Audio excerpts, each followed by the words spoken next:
Hey, what's up guys? Devil Gamer here, and we're going to be talking about my love-hate relationship with this aircraft, which I've nicknamed the Ugly Duckling, and for obvious reasons, it looks like a duck.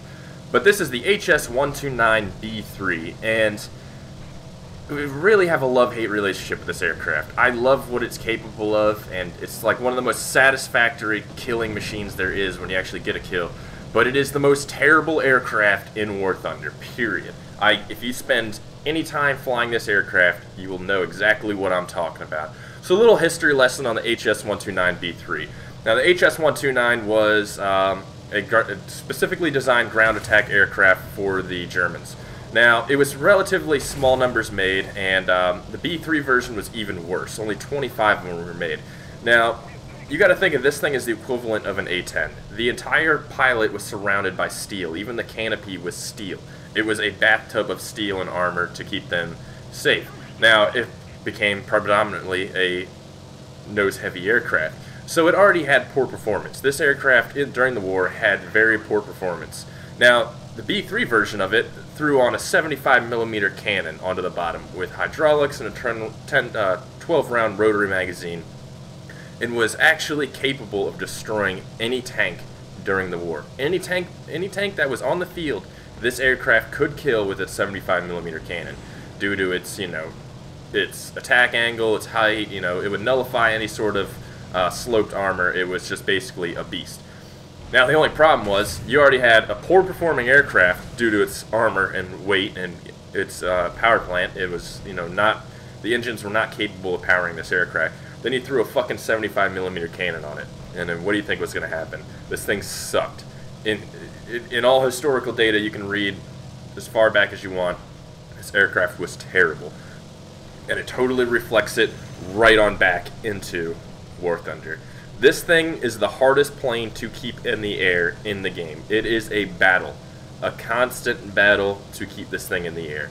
If you take any sort of damage, you might as well just crash the plane because it's over.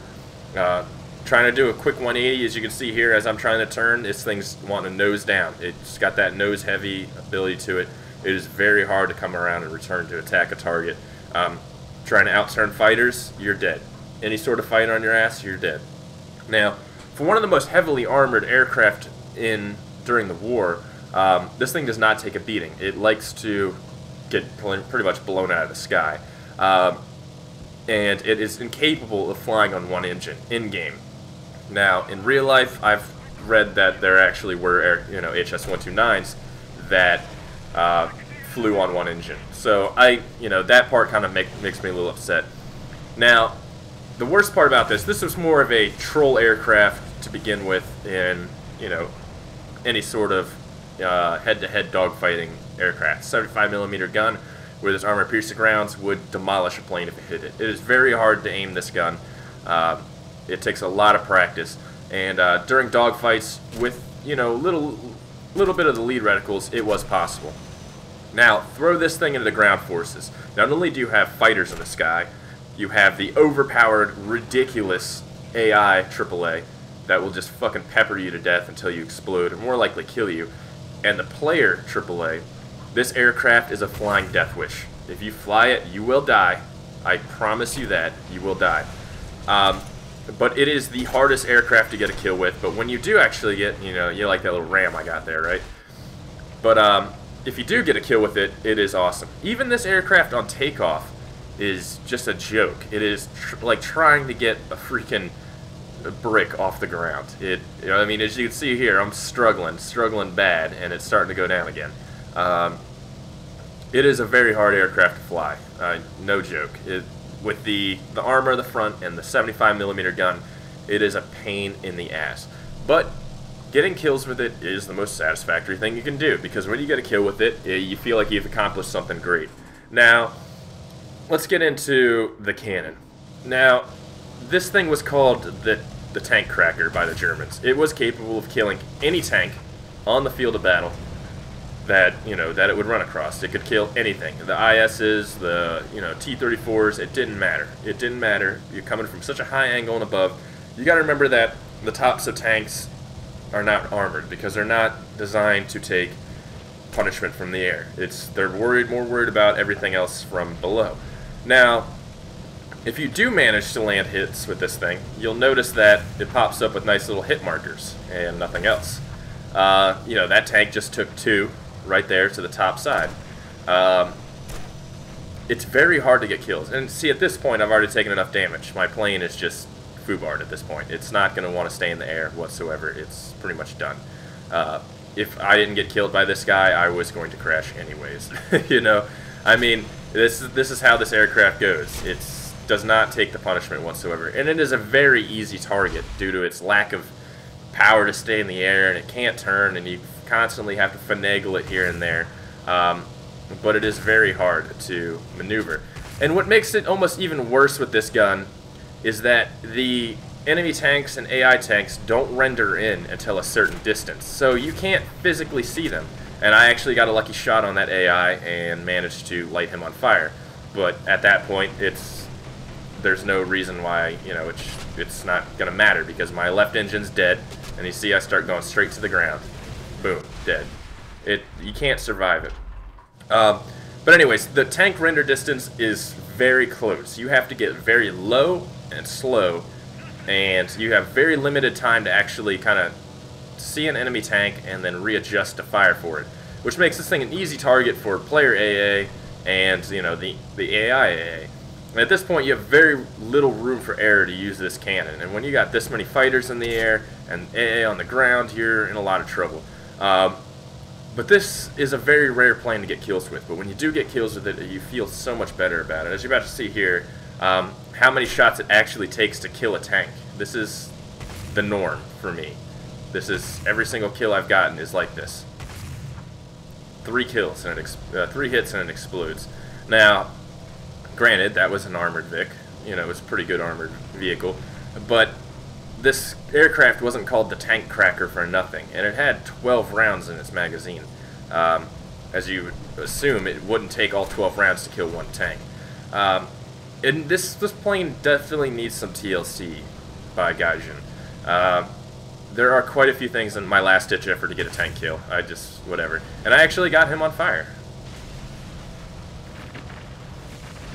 But, anyways, it takes a lot of work to unlock this tank. It takes a lot of points. No, not this tank, this plane. What the fuck am I talking about? It takes a lot of points to unlock this plane, and it is the least fun to fly. It's pretty bad.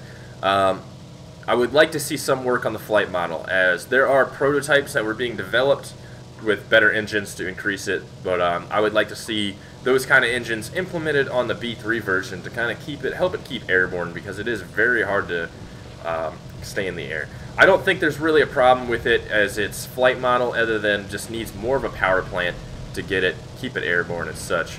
And I feel like, you know, while this game tries to be historically accurate, there's some planes you really shouldn't be historically accurate with, just because if you're going to put them in game, at that point you're making people waste their time with them, and if they're just crap planes like this, you might need to do just a little bit of something to, you know, help it along a bit.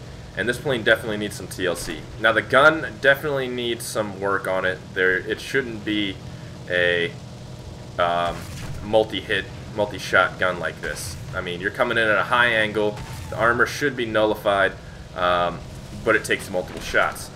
And you know, I'd like to see some work on that in the future, because this aircraft had one job, and it was to destroy tanks. And with the ground forces and the aircraft, this is the one aircraft that you would definitely see in the sky to attack tanks. Even though it was made in relatively small numbers, the only job this plane had was to kill tanks, and this is the perfect mode for it. So I'd like to see some work for it. I don't want it to continue to be a lame duck that never sees any sort of action in War Thunder. I mean, you rarely see this aircraft because it is such crap. There are other versions of aircraft that put large caliber guns on it like this, like the Ju-88P1, which I would like to see in future updates. And I feel like if we continue this trend to where these ground attack aircraft suck, these predominantly tank crackers, ground forces is going to turn into a giant dogfight. Pretty much what it is, majority of the time, you see IL-2s and Yaks in the air versus the Germans and 109s and, you know, their medium bombers. That's not what I want to see. I would really like to see predominantly ground attack aircraft in there. Not, you know, medium bombers or heavy bombers, actual ground attack aircraft, Ju-87s versus IL-2s, and, you know, et cetera, like that. At this point, my plane's pretty fucked. I'm dead. My elevators are scrapped, and at this point, I'm just going to crash within the next 2-3 minutes of finagling it around, but it doesn't matter. This aircraft is a lame duck. I would not waste your time with it whatsoever unless you really like a challenge and for some reason you like to get mad. But hopefully we get some sort of update to flight model, maybe better engines to keep it in the air and such. So that way we would actually have some fun with it. Because it is a fun aircraft to start getting kills with when you can keep it in the air. But with the weak gun and the low power plant, it's kind of hard.